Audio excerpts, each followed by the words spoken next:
Already, the secretariat of the Eleme LGA in the state was set ablaze by Hassanists who threw explosives in the area. Vehicles and other valuables went up on flames after the explosion. In Ogba Egbema local government area, protesters reportedly invaded the council headquarters in Amoko, refusing the newly sworn-in chairman to assume office. We'll bring you details in our subsequent bulletin. And the National Association of Academic Technologists has given the federal government a 21-day ultimatum to pay the 5.5 months without salaries, or its members will withdraw their service in universities. The association said that all the issues that led to the strike were yet to be resolved by the federal government. The union said the warning is coming as a result of the government failure to keep to the promises and assurances given on the payment of the 5.5 months without salaries. In a letter addressed to the Minister of State for Labor and Employment, Comrade Ibejo Nwakama warned that if after the expiration of the ultimatum and nothing is done to address their demands, the union will be forced to commence industrial action without further notice. The Lagos State government is joining the rest of the world to mark the year 2024 Cybersecurity Awareness Month with a challenge to all to prioritize online safety. Commissioner for Innovation, Science and Technology, Tubosun Alake, said government will celebrate the 2024 Cybersecurity Awareness Month to highlight the growing importance of cybersecurity in the daily lives of individuals and businesses. Reiterating the commitment of Governor Babajide Sanwo-Olu's administration to cybersecurity, the statement adds that the government takes cybersecurity seriously. And earlier in the year, Lagos became the first state in Nigeria to set up an advisory board to provide oversight and advise the government through the Ministry of Innovation, Science and Technology on cybersecurity best practices for a cyber-secure and smart Lagos. The Cybersecurity Awareness Month 2024, which runs through October, is a call to action by the government for all residents and organizations to protect themselves and businesses from online dangers with simple, effective steps. The Lagos State government has announced the decision to put the 25% discount market Onjeko initiative on hold. State Commissioner for Agriculture and Food System Abisola Olusonya said this at the strategic meeting with the Onje Eco market leaders held at the Food Hub Idioro Mushin. We have details in this report. This gathering of market leaders and other major stakeholders in the Lagos State Government's Onje Eco initiative is at the instance of the Ministry of Agriculture and Food Systems. Addressing the leaders, Commissioner for Agriculture and Food Systems Abisola Olusonya says the meeting is to get feedback and address all concerns identified by the market leaders and other major stakeholders in centers across the metropolis. As we speak, we have construction ongoing at Abijo, at Agege. The logistics hub is still ongoing. The Oregon hub, I think they are proceeding with construction this weekend or by next week, and more would obviously crop up.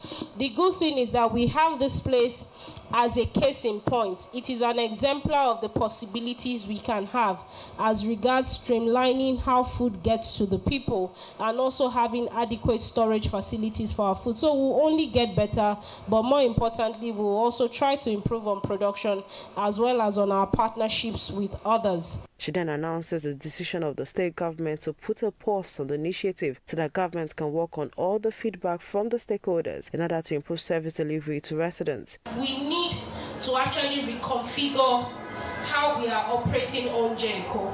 And that reconfiguration is going to come on the back of us having to step back for a while for us to be able to do adjustments to our systems and processes. You heard some of our market leaders here saying that they actually end up paying some of the monies back. So even our market leaders, aside the fact that they are sacrificing their time and their sweat, their energies, they are also losing some money to be able to make up for any losses that happen on any given market day. We don't want that to happen. The second phase of the Onje Eco initiative, which started September 1, was introduced by the state government to allow residents purchase items including rice, beans, gari, pepper and eggs at 25% discount. Omomi Okeo, LTV News. The Lagos State government has commenced a symbolic tree planting exercise at the ferry terminal in the Maitu area of the state.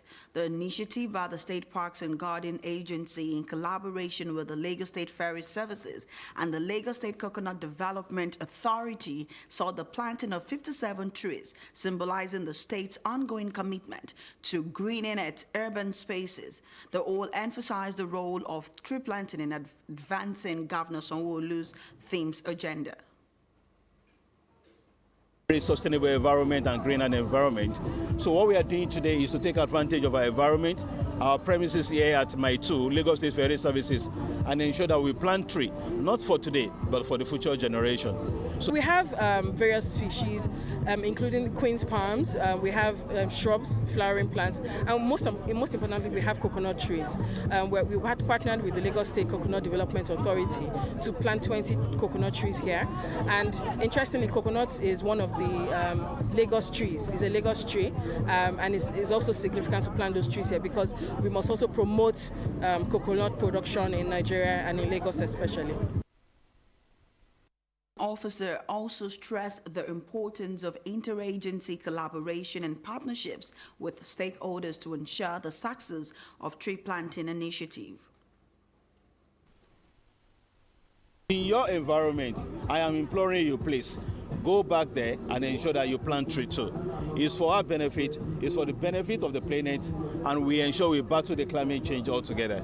We're planting trees because, as I say, trees actually save life, and trees are very important to the environment. So we're very happy about this collaboration as we continue to keep our environment clean and safe. Government hopes to use diverse strategies, including involving top government officials, to significantly increase the number of trees planted across Lagos before the next tree planting day. In sport, Lagos is set to host the 12th edition of the West Africa Deaf Football Tournament from October 12th to 18th. Two venues, Mobolaji Johnson Arena, Onikon, and National Stadium, Surulere, will host the tournament, which also feature athletics championship. We have details in this report. 8 countries, Benin Republic, Burkina Faso, Cote d'Ivoire, Ghana, Guinea, Niger Republic, Togo, and host Nigeria will compete for honors at the tournament supported by the Economic Community of West African States, ECOWAS. President, Nigerian Deaf Sports Federation, Sulaiman Dagbo, lauded the support of Ministry of Sports Development towards the forthcoming tournament, noting that deaf sports are no longer regarded as optional sports in Nigeria. Dagbo said the country is ready to host a befitting championship while charging the media to give the tournament the much-needed publicity. Deaf people to continue to participate. Through from there, they can also participate in other things like Deaf Sports Championship. And next year, we have up to 3 different events internationally. And also to use this opportunity to pick the youth for the National Youth Games. President, West African Deaf Sports Union, Ibrahim Amuda, described the tournament as a unique opportunity for participating countries, adding that Nigeria will use the event to prepare for the African Championship holding in Morocco next month. Nigeria, when it comes to football, Nigeria is always the best. And that is why we are hosting our event 2 times.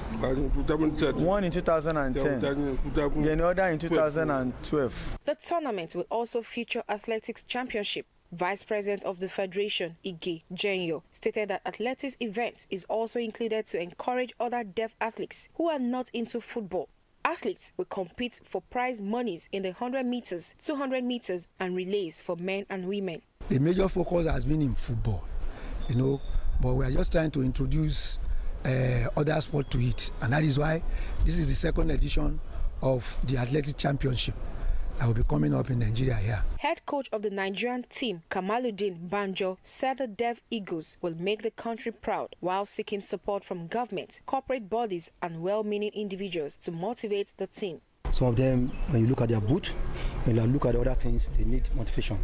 Especially in the area of a sponsorship drive. We are looking for a sponsorship drive. We've sent out some letters, and we pray that most of the companies and a church or two should try to do something so that we can use it to buy so many things for them to motivate them as well. The top 3 countries will be rewarded with champions charting the trophy and the top prize of $2,000. And on the foreign scene, Israel military launched attacks against Hamas throughout the Gaza Strip on the anniversary of the October 7th attacks. In Gaza, at least 41,870 people have been killed and 97,166 wounded in Israeli attacks. In Israel, at least 1,139 people were killed in the Hamas-led attacks and more than 200 people were taken captive.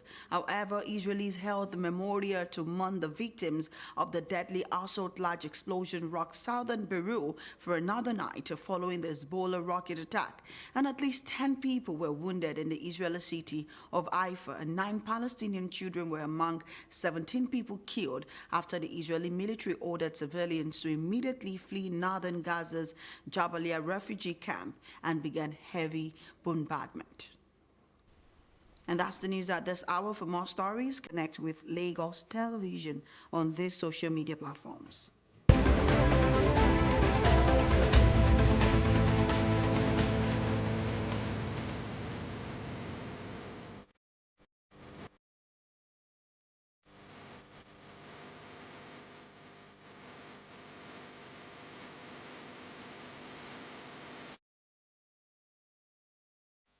Many thanks for staying with us. Please remember to call the Lagos State toll-free lines 767-0112 in case of emergencies. I am Aminat Elegushi. See you again at 4 p.m.